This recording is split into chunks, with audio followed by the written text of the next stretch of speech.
Boa noite a todos, a todas. Bem-vindos à Semana Viver Metrópole, da Universidade Presbiteriana Mackenzie. Hoje é o nosso segundo dia do ciclo de palestras Urbanismo na América Latina, Cidadania, Inclusão e Diversidade, dentro da Semana Viver Metrópole.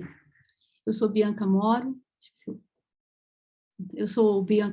pós-doutoranda no Mackenzie, bolsista do projeto institucional de internacionalização da Universidade de Mackenzie, CAP Sprint. Este ciclo de palestras ele foi organizado com a orientação da professora doutora Angélica Binatti Alvim e da professora doutora Viviane Rubio. É importante informar que o projeto do qual eu faço parte, como bolsista no Mackenzie, o projeto institucional de internacionalização da Universidade Presbiteriana Mackenzie, CAP Sprint, ele é uma grande oportunidade para estimular a pesquisa internacional e em rede na América Latina. Hoje nós teremos a palestra da professora doutora Marina Contreras Saldanha, que irá apresentar as questões relacionadas à fronteira entre o México e os Estados Unidos, com o tema Despossessão e Resistência Cidadã na fronteira do México e Estados Unidos. A doutora Marina Contreras Saldanha, ela é socióloga pela Universidade Autônoma de Ciudad Juárez, professora e doutora em urbanismo, ela é professora e doutora em urbanismo pela Universidade Nacional Autônoma do México, e a doutora Marina ela é professora na Universidade Autônoma de Ciudad Juárez, ela é pesquisadora e consultora independente, tem muita experiência, ela tem colaborado em projetos sobre o valor da terra, habitabilidade, Covid-19, casas desabitadas no México, mobilidade periférica, entre outros temas. Também ela tem destacada atuação como assessora em metodologia de pesquisa para o desenho de estratégias de intervenção urbana e social. Então, suas linhas de pesquisas incluem desigualdade urbana, fronteira norte do México, migração, moradia acessível, mobilidade, urbanismo feminista e metodologia de pesquisas. Bem-vinda, doutora Marina. Que alegria tenerte aqui esta noite. Muchas gracias por su presencia. ¿Todo bien, doctora Marina? Todo bien. ¿Necesitas compartir tu pantalla? Gracias, doctora Marina. Aquí estamos para tener tu ponencia con mucha alegría y mucha curiosidad. Y muchas gracias. Gracias a ti, Bianca, por la invitación y también a la doctora Viviana. Entiendo el portugués, pero no lo hablo tan bien como quisiera. Así que hablaré lentamente en español, esperando que las ideas se puedan seguir captando. Como bien mencionan, yo les voy a hablar sobre la disposición y resistencia ciudadanas en la frontera México-Estados Unidos. Gran parte de los resultados que ustedes van a ver el día de hoy son producto de mi investigación doctoral que se encuentran disponibles en la plataforma de la UNAM. El contenido que les estaré presentando estará dividido en 4 grandes apartados. El primero es una aproximación sobre el contexto fronterizo México-Estados Unidos. El segundo es la relación de la aplicación de la política de vivienda y los mecanismos de desposesión, para después llegar a las resistencias ciudadanas que se han presentado específicamente en el caso de Ciudad Juárez y abordar algunas consideraciones finales. Bien, como parte del contexto fronterizo, debo de mencionar que Ciudad Juárez, la ciudad, la metrópoli de la que se enfoca esta investigación, es una ciudad con más de 1.5 millones de habitantes, una de las 15 ciudades con más de 1 millón de habitantes en México. Ciudad Juárez es una de las 74 zonas metropolitanas de México. Esta en realidad es la 11ª ciudad más grande de todo el país. Al mismo tiempo, Ciudad Juárez se ubica en el estado de Chihuahua, es frontera con Estados Unidos, con el estado de Texas específicamente, y es la ciudad más grande de toda la entidad, albergando casi el 40% de toda la población del país. Sin embargo, por su localización no céntrica, no es una ciudad capital, a pesar de ser la ciudad más importante del estado. Algunos aspectos a nivel histórico que deberíamos de tener en cuenta con la relación entre México y Estados Unidos justamente son los programas diseñados y dirigidos a la población migrante desde México hacia Estados Unidos, los cuales fueron fundamentales para conformar la ciudad que el día de hoy tenemos. Desde el año 1940 se implementa el programa Braceros, que es un programa diseñado para atraer población que trabaje en el campo, principalmente mexicana, en el campo de Estados Unidos, debido a que debido justamente a que los norteamericanos se encontraban en guerra, ¿no? Se regulariza entonces la llegada de esta población a Estados Unidos. Sin embargo, cuando la Segunda Guerra Mundial termina, ya para el año de 1940 y hasta 1959, se empiezan a deportar a todos los mexicanos que habían sido llevados hacia Estados Unidos. Estos mexicanos habían adquirido un nivel de vida más urbano, una dinámica más binacional. Sin embargo, para ellos no era viable regresar hacia sus territorios de origen, que eran principalmente el campo mexicano, quedándose entonces en las ciudades fronterizas de México, del norte de México. Posteriormente se crea el PIF, que es el Programa de Industrialización Fronteriza, que busca darles empleos a estos braceros que se quedan en la ciudad. ¿Cómo busca darles empleo? A partir de la industria maquiladora, que es la industria de exportación principalmente de manufacturera de Estados Unidos, pero que contrata mexicanos para pagar mano de obra más barata. La llegada de la industria maquiladora a la ciudad fomenta la migración desde el año de 1980 de forma masiva, creando más de 120,000 empleos nuevos en solo esa década. Y entonces generando que haya una dinámica de ciudad nueva, permitiendo que ahora la población pase más del 1,000,000 de habitantes desde el año 2000. Justamente por la llegada de tanta población migrante que busca trabajar en la industria maquiladora, se expande la ciudad y se crea, se implementa la política habitacional dirigida a los trabajadores formales. Sin embargo, hay que tener en cuenta otros aspectos que influyeron en la caracterización de la ciudad. No podemos pensar a Ciudad Juárez sin recordar los feminicidios, las condiciones de inseguridad en la ciudad y cómo las crisis de inseguridad, la guerra contra el narco, afectaron e incidieron en que la población no tuviera un espacio seguro en el cual habitar.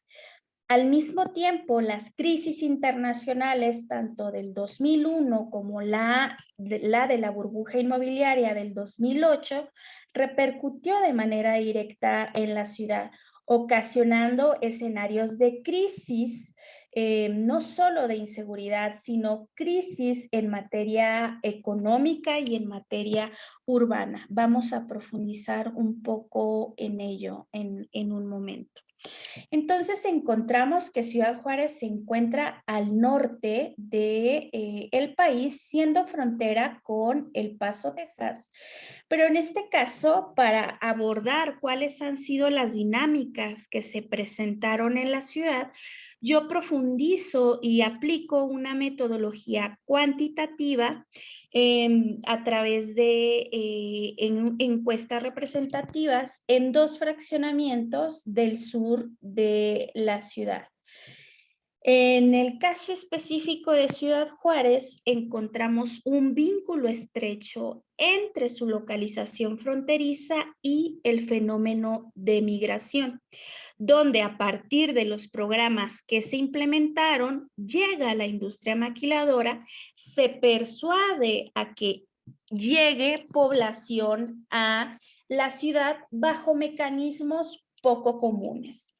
El gobierno local lo que hace inicialmente es ir a los estados rurales y contratar gente desde sus localidades, llevárselos hasta la frontera, hacerles promesas y llevarlos sin ofrecerles garantías de largo plazo.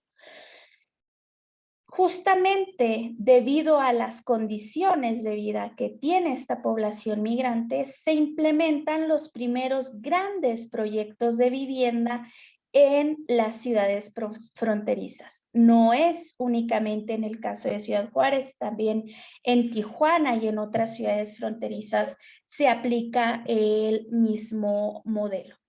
Pero en el caso específico de Ciudad Juárez hay una mayor participación de población de estratos bajos que viene del sector rural mexicano. Entonces, sí hay un vínculo entre la vivienda y los mecanismos de desposesión. ¿Por qué?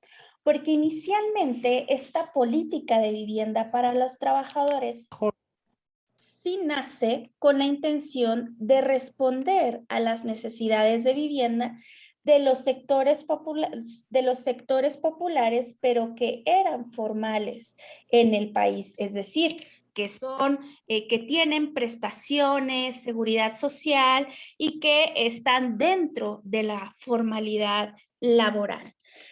En este esquema es que se aplica la política habitacional. Sin embargo, con el paso del tiempo, esta política habitacional sufre una serie de transformaciones que la hacen pasar de una política con función social a una política con criterios financiarizados que apremia la cantidad en vez de la calidad. En un primer momento de la aplicación de la política habitacional mexicana con una función social, encontramos la creación de vivienda en renta, de los primeros viviendas o grandes conjuntos que se produjeron en todo Latinoamérica, de la creación y del fortalecimiento de todo el aparato legislativo que le daría sustento posteriormente a la política habitacional, donde los desarrolladores eran solo constructores y los organismos de vivienda financiaban sin créditos puente, es decir, de manera directa a los trabajadores. No había intereses de por medio. Sin embargo, con el paso del tiempo se desregulariza esta situación de la política de vivienda, de tal forma que los desarrolladores se convierten en desarrolladores, se convierten en los organismos centrales y donde los organismos de vivienda son solo administradores de recursos. Ya no son los que procuran la calidad de la vivienda, ni el respeto al derecho a la vivienda, al acceso a la vivienda, sino que ahora simplemente son administradores de recursos. No porque la legislación así lo establezca, sino porque asumieron ese rol. En este sentido, en este momento, a partir del año 2000, es que se producen ciudades bajo el modelo de ciudades dispersas. Específicamente en el caso de Ciudad Juárez, para el año 2010, bueno, entre el año 2000 y el año 2010, se produjeron más de 150,000 viviendas en la ciudad, que representa una cuarta parte de todas las viviendas en la zona metropolitana. Es decir, hablamos de unas dinámicas nuevas asociadas a la política habitacional que busca responder a la relación entre México y Estados Unidos, donde México tiene que ser quien proporcione la mano de obra barata y para eso, pues los nuevos trabajadores tienen que tener un lugar donde vivir. Sin embargo, en tan solo 10 años, encontramos que más de 100,000 viviendas se encontraban ya deshabitadas, siendo Ciudad Juárez en reiteradas ocasiones con el municipio que tenía más viviendas abandonadas en todo el país, donde incluso en el año 2020 esta situación persiste. En el censo 2020 encontramos que hay más de 50,000 viviendas deshabitadas en la ciudad, que representan cerca del 15% de todas las viviendas en la ciudad.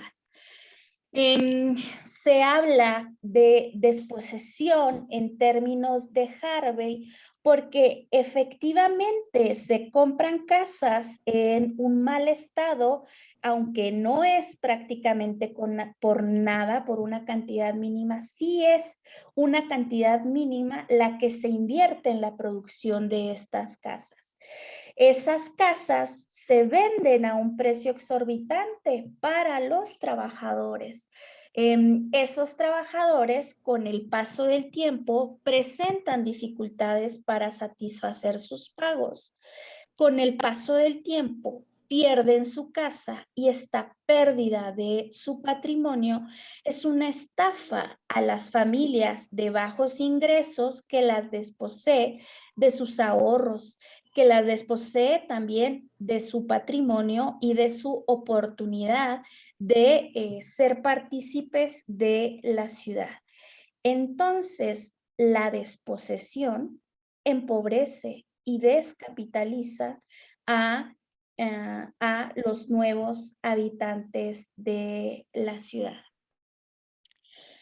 Como estrategia metodológica se diseñó 3 instrumentos para entender el panorama urbano de la zona metropolitana.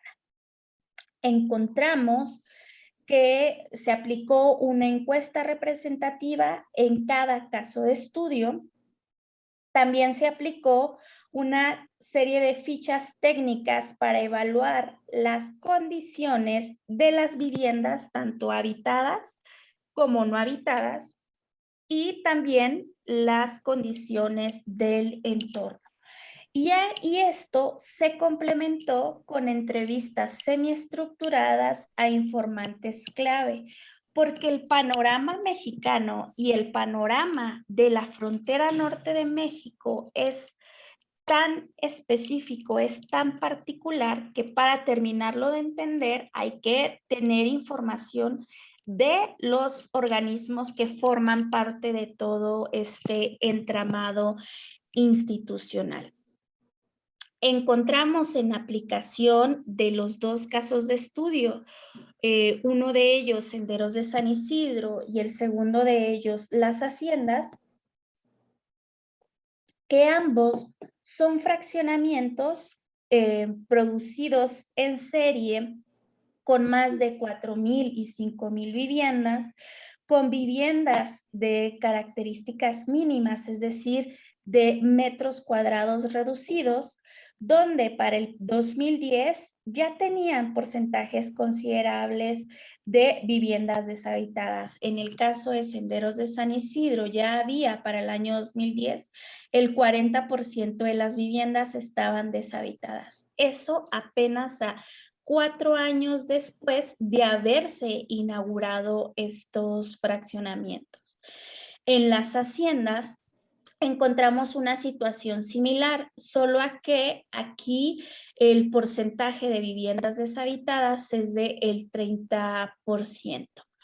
Encontramos en ambos casos una fuerte presencia de las viviendas deshabitadas, que debo aclarar que fueron viviendas que sí se vendieron, que sí se ocuparon, pero que con el corto plazo, con el corto transicionar del tiempo, se terminaron dejando porque no eran sostenibles por las condiciones de inseguridad, por las condiciones precarias del entorno y por las condiciones precarias del empleo que no les permitían seguir pagando sus créditos de vivienda en el caso de estos dos fraccionamientos.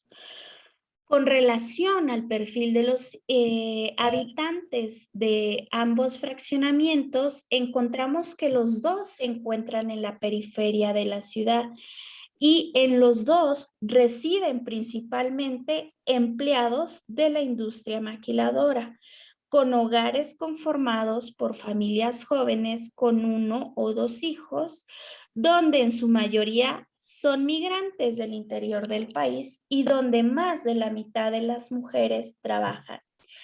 Debemos recordar la fuerte participación económica que tienen las mujeres en estas ciudades fronterizas, porque justamente se valora la mano de obra femenina en la industria manufacturera por su habilidad con componentes pequeños.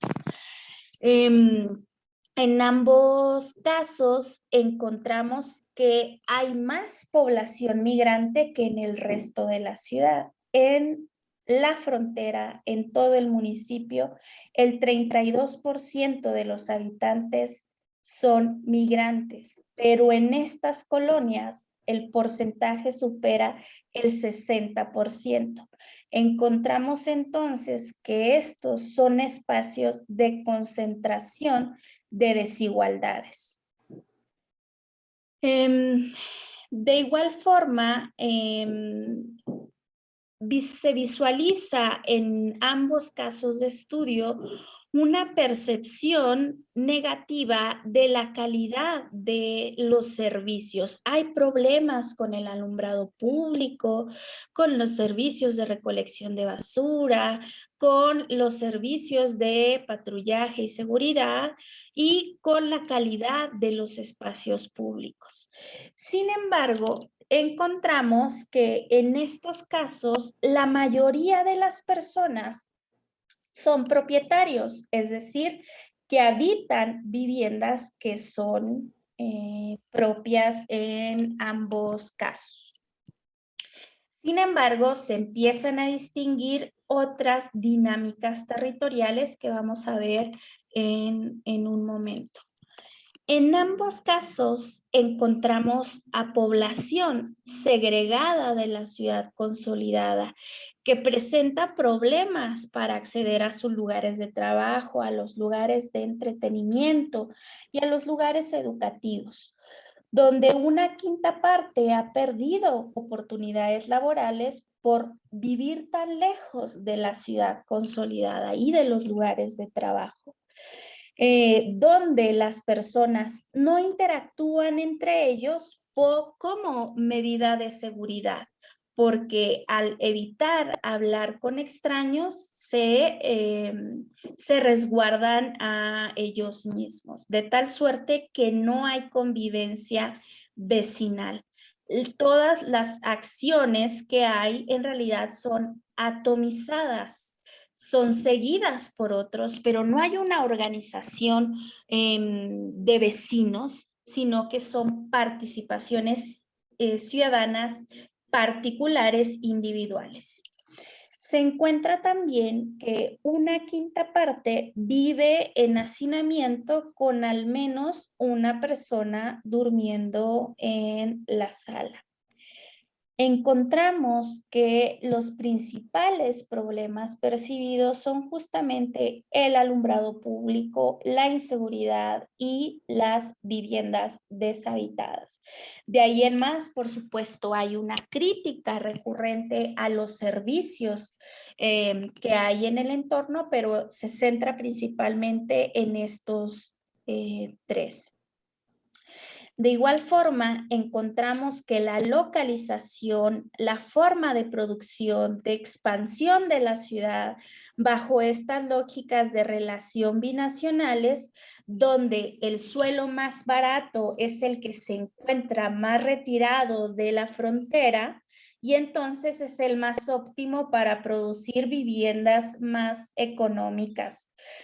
Pero resulta ser que justamente por la localización de estas viviendas y de estos nuevos territorios, la mitad de la población de quienes habitan estos territorios han perdido sus conexiones con sus familiares, con sus amigos, han perdido la oportunidad de experimentar y de vivir la ciudad, han dejado de acudir a eventos culturales y también han perdido oportunidades laborales. Encontramos que también hay efectos en materia de salud, pues una tercera parte de estos habitantes manifestó tener problemas de salud como desánimo, tristeza, insomnio, depresión, y que incluso esto los ha llevado a no poder seguir realizando sus actividades de manera normal y recurrente como tendrían que hacerlo. Al pensar en estos contextos desolados, las principales asociaciones de los vecinos justamente son la inseguridad, el vandalismo, la suciedad, la pobreza, la basura, el miedo, el peligro, la violencia, porque están expuestos constantemente a dinámicas en que se colocan en situaciones de alta vulnerabilidad. En este escenario encontramos una predominancia de viviendas vandalizadas y viviendas desmanteladas en la ciudad. Resultado de un proceso de degradación urbana, estas viviendas deshabitadas llegan a tener características tan deplorables que es difícil convivir con ellas. En esta imagen podemos ver viviendas habitadas junto a viviendas deshabitadas y con todas las implicaciones que tiene el tener que convivir con este entorno. Encontramos que las viviendas vandalizadas y las desmanteladas son resultado de un proceso de degradación urbana, donde éstas presentan indicios de vandalismo. Les faltan puertas y ventanas, acumulan basura, acumulan arena, maleza, carecen de marcos en puertas y ventanas, carecen de instalación eléctrica, de tuberías y presentan daños en sus muros. Sin embargo, este desmantelamiento también es un proceso de resistencia económica, pues encontramos que la población de la ciudad, no necesariamente los vecinos, pero sí de la ciudad, que tiene problemas económicos, ve justamente en la materialidad de la vivienda un insumo mercantil, acudiendo a desmantelarla para después revenderlo al mejor postor. Este es un proceso de resistencia económica en un entorno donde no toda la población es partícipe de esta economía formal producto de la relación binacional. Al mismo tiempo, también encontramos una fuerte presencia en ambos casos de tiraderos de basura. En un caso hay más de 220 tiraderos de basura, viviendas que se convirtieron en tiraderos de basura, y en otros son 140 tiraderos de basura.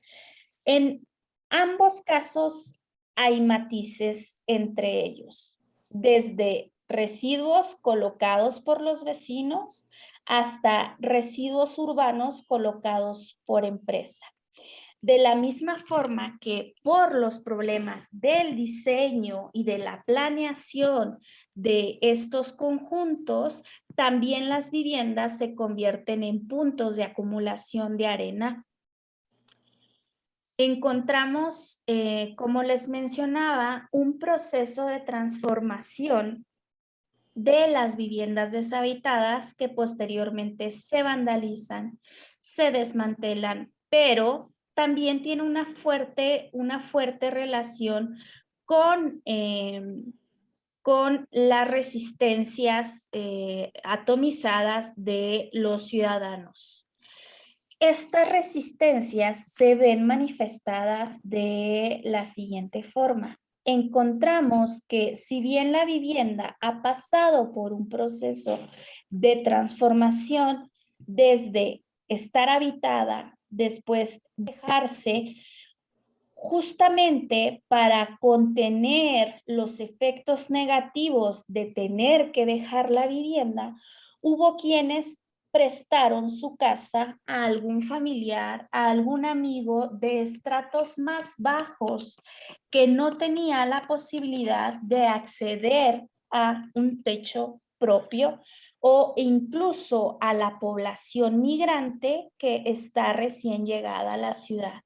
Como llegan sin tener vínculos, sin tener una estabilidad, pues les proporcionan una vivienda que también para cuidar los efectos negativos y contener los efectos negativos del desmantelamiento. Sin embargo, esta medida previsoria fue muy acotada. Se hizo en un inicio cuando inicia el fenómeno de vivienda deshabitada entre el 2008 y el 2010, pero posteriormente ya no se continúa haciendo. Llega entonces la vivienda vandalizada y la desmantelada.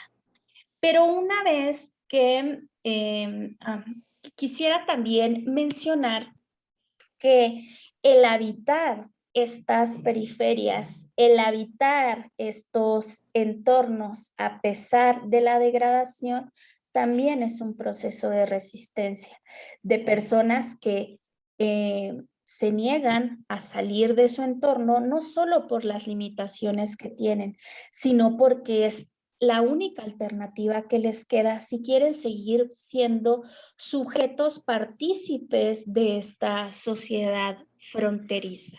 Entonces, habitan estos contextos a pesar de los problemas que tienen. Encontramos como parte de los resultados que la mayoría de las personas que continúan habitando en estas colonias se quieren ir porque reconocen el panorama crítico de su contexto. Sin embargo, se querrían ir por acceder a una mejor ubicación, quisieran tener un espacio más seguro, una vivienda más adecuada, más accesible. Sin embargo, encontramos que justamente porque tienen una casa propia, no lo hacen.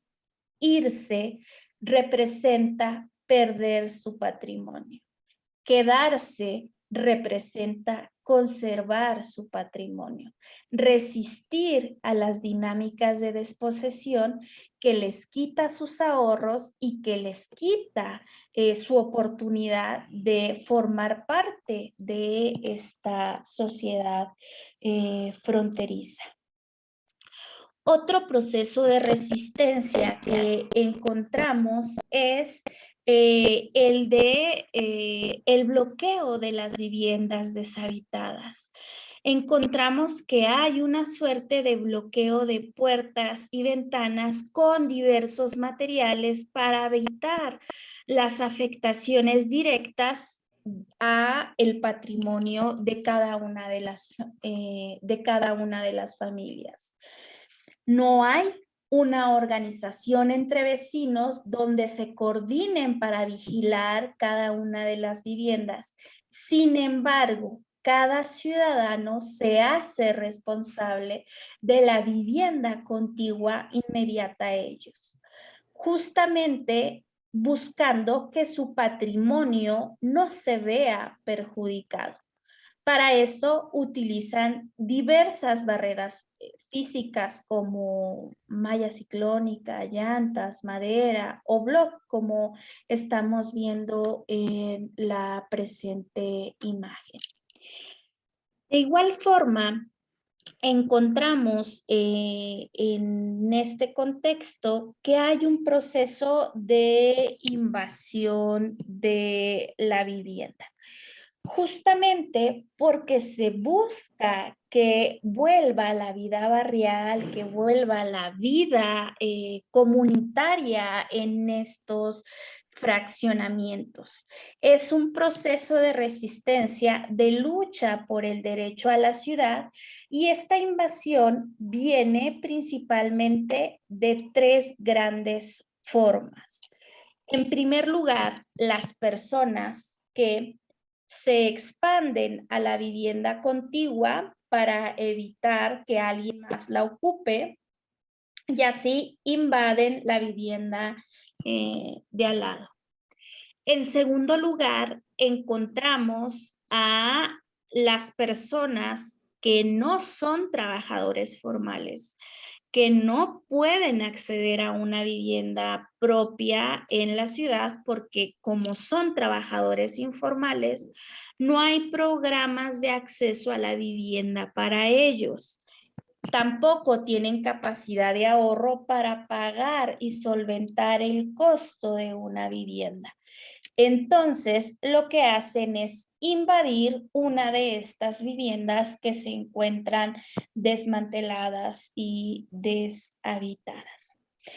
Y en un tercer tipo de invasión encontramos que hay población que justamente porque busca que su colonia se reactive, busca en sus lugares de trabajo a población migrante que no tenga casa y les ofrece irse a vivir a su colonia. Los recomienda entre vecinos, tienen el visto bueno de parte de ellos y ocupan las viviendas en la comunidad. Estos habitantes han buscado la regularización sin éxito en distintas ocasiones porque no son sujetos de crédito bajo los esquemas tradicionales. Los esquemas tradicionales en México, crediticios, avalan principalmente a los trabajadores de la economía formal que tienen cierto tiempo de vivir en el territorio. Entonces, cuando tú tienes una ciudad de flujos migratorios donde no tienes vivienda en renta porque no se oferta la vivienda en renta, donde no tienes posibilidades de acceso a una vivienda esporádica, momentánea, encontramos que la única alternativa para los migrantes o la alternativa más viable es invadir una de estas viviendas deshabitadas. Sin embargo, debo de decir, resalta que aunque la invasión sí mejora relativamente las condiciones del entorno, esto no convierte a los espacios en espacios dignos, en espacios apropiados para ser ocupados. Muchas de estas viviendas siguen careciendo de ventanas, de ventilación. Esta vivienda está habitada, esta vivienda también está invadida. Vemos que no tienen luz, no tienen servicios, no tienen agua, no tienen alumbrado público, alumbrado residencial. Y esto se debe a que justamente como no están regularizados y no tienen la propiedad, la tenencia de la vivienda, no existen mecanismos de acceso para ellos a estos servicios que también están asociados a los procesos formales urbanos. Como algunas consideraciones finales, quisiera señalar justamente que la vivienda, en este caso, cada vivienda deshabitada representa a una familia que ha sido desposeída de su patrimonio, los cuales con el tiempo este inmueble sufre una serie de transformaciones que impactan de forma diferenciada en los vecinos que continúan habitando estos territorios. Generan nuevos problemas con los cuales hay que convivir, porque cuando hablamos de vivienda deshabitada, hay que recordar que todavía hay población que se queda y que reside en estos contextos. ¿Por qué? Porque son sus únicas alternativas viables para formar parte de la economía formal en el país. También hay que tener en cuenta las fuerzas estructurales y los acontecimientos históricos que han creado población vulnerable en las ciudades, que los desposee de sus derechos, que lo desposee de su estabilidad, de su salud mental. En este sentido, resalta una responsabilidad de los organismos y de las políticas del Estado como generadores de condiciones de precariedad, ya que al buscar justamente que las fronteras sean estos últimos territorios que contiene a la población migrante para que no se vaya a Estados Unidos, pues se busca y se promueve la creación de empleos precarios que no garantizan condiciones de vida dignas para los nuevos habitantes, sucediendo lo mismo en materia urbana. También hay que considerar que quienes se fueron del territorio, tanto como quienes se quedaron, han sido desposeídos, perdieron sus recursos, perdieron sus posibilidades de vivir una vida digna, de vivir la ciudad, de acceder a la ciudad. Perdieron sus ahorros y perdieron su posibilidad de acceder a un crédito de vivienda bajo las lógicas establecidas en este país. Hay que considerar entonces que la fuerte presencia de vivienda deshabitada en el país, porque hay una fuerte presencia en el país, con más de 6 millones de viviendas sin habitantes hasta este año 2020, pero con una fuerte presencia en el caso específico de Ciudad Juárez, es una manifestación del fracaso de la política habitacional que ha tenido una visión cuantitativa y que indica entonces que el problema de vivienda no es solo cuantitativo, como se ha planteado en la política de vivienda en la última etapa, sino que hay que considerar no solo desde la escala vivienda, sino también desde la escala ciudad e incluso desde el sistema de ciudades y la relación binacional que tiene esta ciudad fronteriza con la economía norteamericana. Hay que mencionar que las resistencias ciudadanas han sido atomizadas, pero son fundamentales para perpetuar la vida en el entorno degradado. Es necesario estas resistencias para continuar habitando estos lugares. Han sido necesarias. No son necesariamente algo bueno o algo malo, sino que sí han permitido y han sentado las bases para que quienes continúan habitando estos territorios puedan ser partícipes de la vida en esta frontera. Finalmente, debo señalar que habitar el barrio, prestar la vivienda, invadirla, desmantelarla y bloquearlas son resistencias que pugnan por contener los efectos de la desposesión en estos contextos específicos. Muchas gracias. Yo quedo atenta a cualquier profundización o duda a la que deseen que podamos llegar. Muchas gracias, doctora Marina Contreras Saldaña, por tu fantástica presentación con datos muy asombrosos, porque 6 millones de viviendas deshabitadas en todo México es un número enorme. Y para los que no saben, mi casa, mi vida, que sería mi casa, mi vida, que es el programa de vivienda social que tiene mayor que se creó en el país. Muchas de las personas que fueron entrenadas para aplicar este proyecto de Mi Casa, Mi Vida en Brasil fueron a México y a Chile para aprender estas políticas de vivienda para aplicar en Brasil. Entonces, este número es asombroso, millones de viviendas.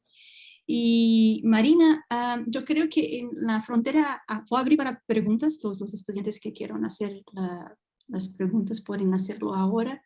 Pero Marina, estas personas que abandonan las viviendas, ¿de dónde se va esta gente que abandona completamente la vivienda? ¿Ellos van a vivir acerca de la industria maquiladora? ¿Qué se pasa en la ciudad Juárez con estas personas? No lo comenté en la presentación porque no me quería exceder del tiempo, pero sí hay un rastreo. No, tenemos tiempo. No, pero claro, ahora podemos profundizar en ello. Pero Okay. lo decía más bien por automoderación. Me apasiono mucho con el tema y me extiendo.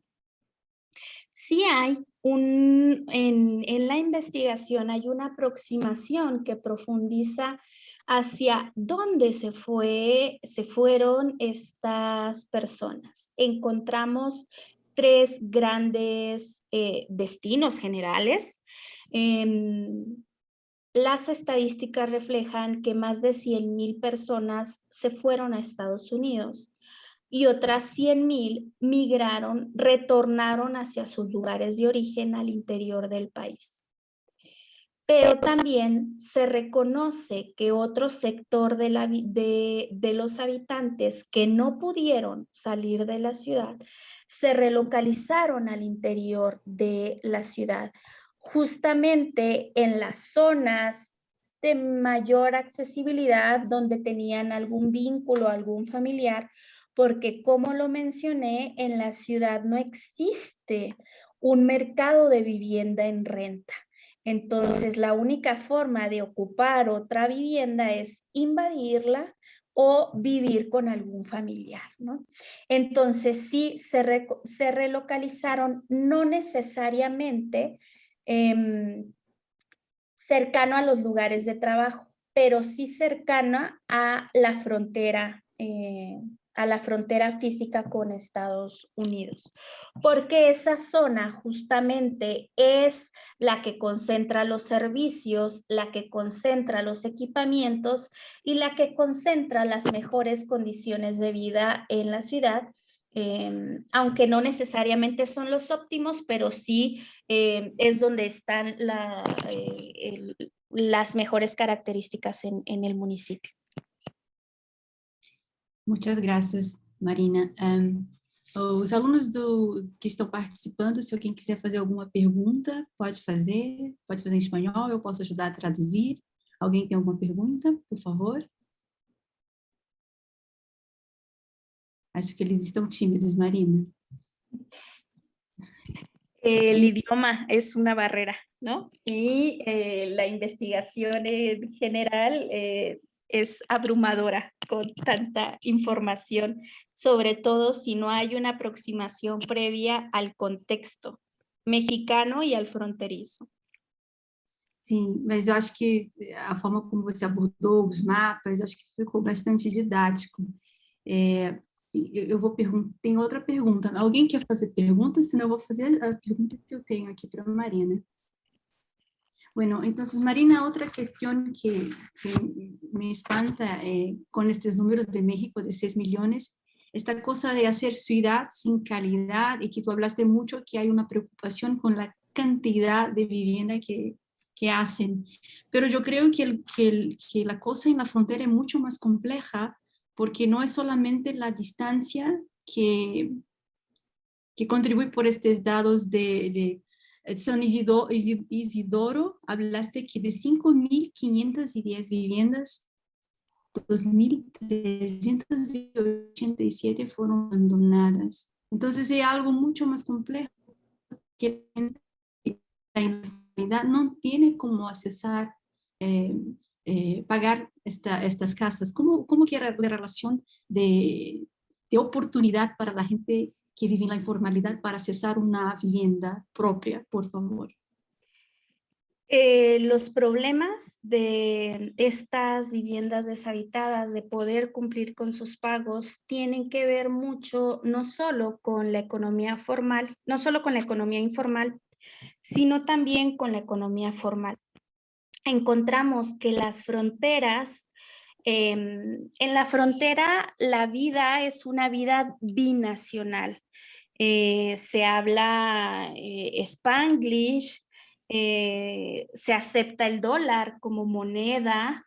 Hay gente que trabaja directamente en Estados Unidos y vive en Ciudad Juárez, de la misma forma que hay gente que trabaja en Juárez y vive en Estados Unidos. Es una vida, una dinámica de una ciudad, de una metrópoli que interactúa constantemente. Entonces, al tener esta fuerte dependencia de una economía internacional tan poderosa, las crisis económicas afectan con mucha mayor potencia a la frontera, porque dependen de esta economía internacional. De hecho, en el censo del 2010 en México, Ciudad Juárez no fue considerado como, en el censo económico del 2014, Ciudad Juárez no fue considerado justamente por los antecedentes de las crisis económicas que afectaron tan duramente a la ciudad, que afectaban a las estadísticas nacionales. Entonces prefirieron dejarlo fuera porque la crisis pegó tan fuerte en la ciudad, se perdieron una tercera parte de todos los empleos en la ciudad por las crisis económicas, cosa que no sucedió en el resto del país, pero sí en la frontera. Al perder sus empleos, se pierde la capacidad de pago de un crédito. Se pierde la capacidad de conservar esa vivienda que fue adquirida a largo plazo. Eso desde el lado formal. Por otra parte, también tenemos a los sectores informales que no forman parte de la economía reconocida como merecedora o de atención a una política de vivienda. En México sí existe una política que reconocen otras formas de acceso. Sí existe a nivel institucional, a nivel legislativo, está plasmado en las leyes. El problema es la aplicación. Bajo los criterios financieros, lo más redituable es el crédito asociado al descuento directo de la nómina de los trabajadores, cosa que los trabajadores informales no tienen, excluyéndolos entonces de las dinámicas de integración en la ciudad.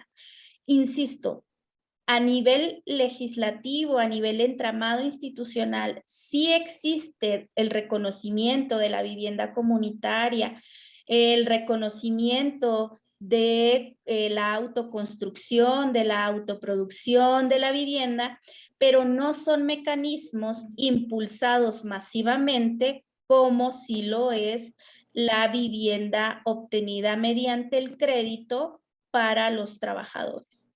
Y es que en México sucede una situación completamente distinta a la que sucede en Latinoamérica.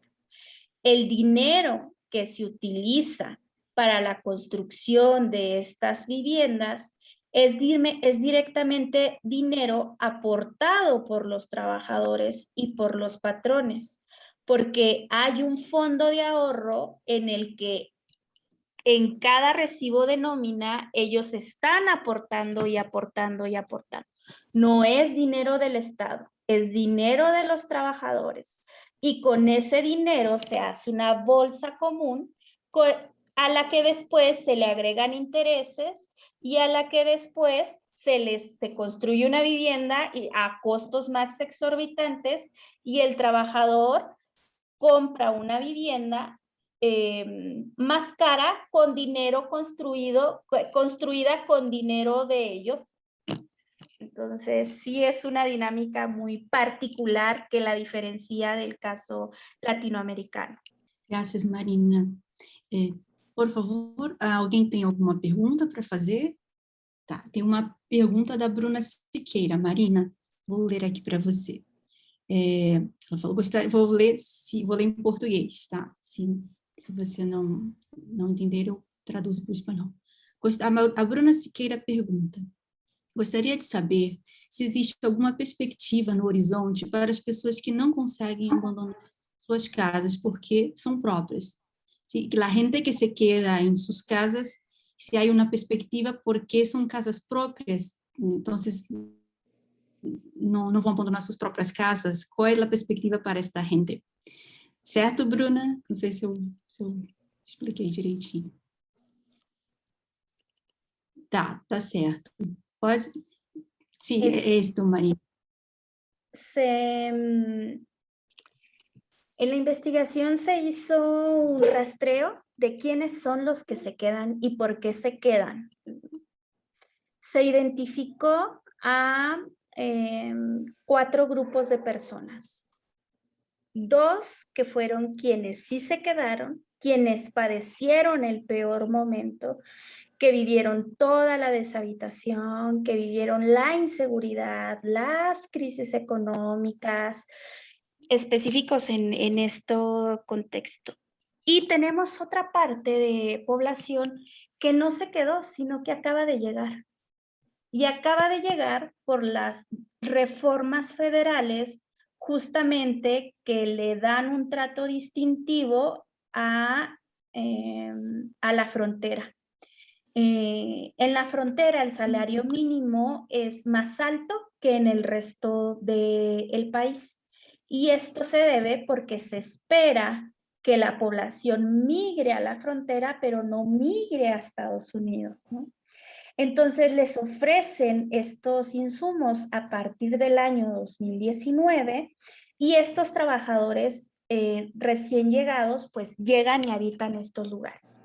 Ojo, se quieren ir ellos también de estas colonias, se quieren ir de este contexto, pero no pueden porque son migrantes recién llegados y no tienen alternativas para hacerlo. El otro sector de población que sí padeció toda la inseguridad y que se quedó, encontramos que el 60% de ellos se quiere ir, pero no puede. Y ni la vivienda en propiedad representa para ellos una razón suficiente para quedarse. Sin embargo, no tienen mecanismos para salir. Y al contrario, justamente el hecho de que tengan un crédito de vivienda los obliga a quedarse. Porque en México el crédito de vivienda está asociado a la nómina, está asociado al salario. Entonces, si yo trabajo en la frontera o si trabajo en Ciudad de México, a mí me van a seguir descontando la vivienda, la ocupe o no la ocupe, ¿no? Entonces, eso afecta directamente a estos propietarios. Y por otra parte, sí existe propietarios que establecen una estrategia de resistencia justamente y de asimilación donde ven en la propiedad una razón para quedarse, porque ellos ya pasaron el peor momento de todos. En su razonamiento, si ya vivieron la inseguridad, si ya vivieron y convivieron con todo este entorno y ya terminaron de pagar su vivienda, pues ¿por qué irse? ¿Qué es lo que puede empeorar si no hay algo mejor allá afuera? Entonces, sí, para ellos esta vivienda en propiedad sí representa una razón para quedarse, ¿no? Pero también hay que tener en cuenta que esto se debe a que con el paso de los años, estamos hablando desde el 2008 que empezó este periodo de degradación urbana, en estos casos en específico, estamos hablando de una distancia de 13 años, encontramos que esas familias crecieron, ¿no? Y entonces los hijos ahora son más autosuficientes, son adultos y ya viven con ellos ahí mismo en la zona. Entonces, mudar una familia más grande, mudar a una familia con múltiples hogares es más complicado que mudar a solo una familia nuclear, ¿no? Espero haber respondido. Sí, y hay otra pregunta. Gracias, Marina. Hay más preguntas que te voy pasando poco a poco. Adriana pregunta si hay infraestructura de escuelas, si hay infraestructura acerca... Pero no sé si Adriana, essa infraestrutura que você pergunta são nos assentamentos. Então, em los assentamentos que Sí. son muy San Isidoro y la Hacienda que nos mostraste, hay infraestructura de escuelas y otros servicios en esta zona. Hay escuelas, hay espacios educativos, sin embargo, estos no son suficientes. Al momento de que pasan al proceso de inscripción, como aquí se concentran las familias jóvenes, hay una concentración de niños, adolescentes y población en edad educativa que pueden tener una escuela en su colonia, en su barrio, en su fraccionamiento, pero a lo mejor y no alcanzan lugar y tienen que ir hasta mucho más lejos, porque son fraccionamientos masivos donde vive 15,000 personas en cada uno de ellos y no se dan abasto las escuelas, pero sí hay. Sí tienen, de hecho, las escuelas es como para lo que hay menor distancia, en el sentido de que hay al interior de los barrios, el problema es que no son suficientes con relación a los equipamientos educativos. Pero hay otros equipamientos que son carentes, como los espacios públicos, los de servicio de salud, los de abasto, que no se encuentran en la zona, ¿no? Gracias, Marina. Hay otra pregunta que también es de, también una cuestión que yo quería preguntarte. Lucas Pacheco pergunta, vou falar em português. Gostaria de saber se tem alguma liderança por parte dos moradores para tentar qualificar esse local e lutar pela melhoria perante o poder público. Me assustou bastante quando ela falou que os moradores não confiam em seus vizinhos como medida de segurança. Tudo bem, Marina? De los movimentos sociales y a organización comunitaria, porque lo asombró bastante cuando tú dices que los vecinos no hay confianza entre ellos. Es que hay mucha diferencia con la tradición de participación ciudadana entre México y la fuerte tradición que tiene en Brasil. En México hay una fuerte participación ciudadana al centro del país, pero en estas colonias, al ser tan nuevas, al no conocerse entre vecinos, al tener horarios que les impiden convivir, no se han construido relaciones comunitarias, relaciones vecinales sólidas. Sin embargo, se alcanzan a ver algunos líderes que están sobresaliendo ahora mismo. Lo que sucede es que la investigación cerró el corte en el año 2019 y justamente en 2019 se crean dos comités vecinales que buscan crear comunidad en algunas de las colonias, ¿no? Donde buscan establecer lazos, ofrecen servicios entre ellos, se apoyan, se asesoran, pero tienen apenas 2 años de haberse creado. Sin embargo, creo que han tenido alcances muy significativos. De hecho, uno de ellos es la señora Leti, de la que ya hemos hablado, Bianca, en otras ocasiones. Sí, se empiezan a ver nuevos líderes en estos territorios, lo cual en realidad es una apuesta positiva hacia la participación social en la ciudad. Es población que ha pasado grandes adversidades y que a pesar de todo está colaborando con su comunidad, ha presentado muchísimos desafíos y siguen siendo grupos muy pequeños, pero cada vez se van haciendo más y más y más grandes. Muchas gracias, Marina. Alguém quer perguntar mais alguma coisa para a doutora Marina? Um assunto tão interessante para a gente que está no Brasil e acompanha, a gente acompanha mais pela televisão as notícias que tem, né, na fronteira. Marina, eu tenho uma pergunta que não é de tua investigação, mas como tu estás na fronteira com os Estados Unidos, eu tenho uma curiosidade. Entonces, probablemente hay una población flotante entre México y Estados Unidos todos los días que trabaja y regresa a la Ciudad Juárez. ¿Hay algo de este tipo? Sí, solo que ahora por la pandemia las fronteras están cerradas. Pero efectivamente hay una relación de población que va y viene todos los días, tanto mexicanos que van a Estados Unidos como en norteamericanos que pasan al lado mexicano. Porque encontramos, todos hemos visto en las películas, en las series, que en Estados Unidos la educación y el servicio de salud es muy caro, ¿no? Entonces encontramos que la población norteamericana se atiende de cualquier malestar de salud, dentista, médico, incluso hasta veterinario para los animales, en el lado mexicano.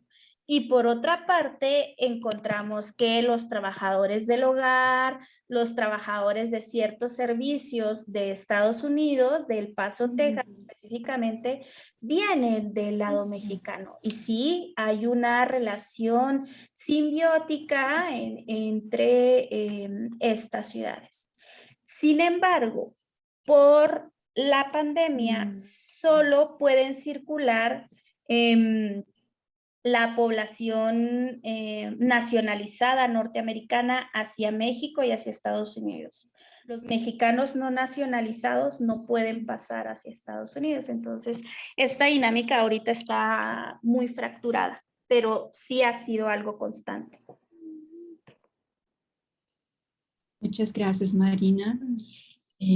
Bueno, ya hicimos muchas preguntas a ti y fue una ponencia maravillosa, un asunto súper importante para todos, un asunto de gran interés internacional, la frontera de México con Estados Unidos. As pessoas que estão aqui como participantes, alguém gostaria de fazer mais alguma pergunta? Tem algumas, me fizeram uma pergunta em relação aos certificados, eles vão ser emitidos pela Universidade Presbiteriana Mackenzie, né? Eles vão entrar em contato com vocês por e-mail. Bom, gente, então nós vamos nos despedir da doutora Marina.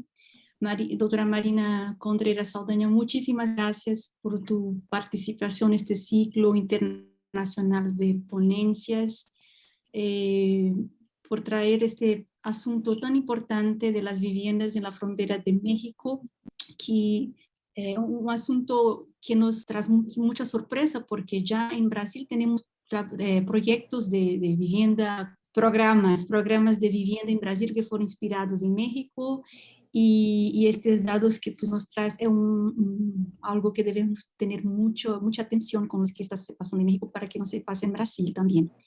Y esta investigación muy rica que desarrollaste en tu proyecto, trabajo de doctorado, es un grande aprendizaje para todos nosotros aquí en esta experiencia contigo. Muchísimas gracias, Marina. Obrigada a todos que participaram desse ciclo de palestras.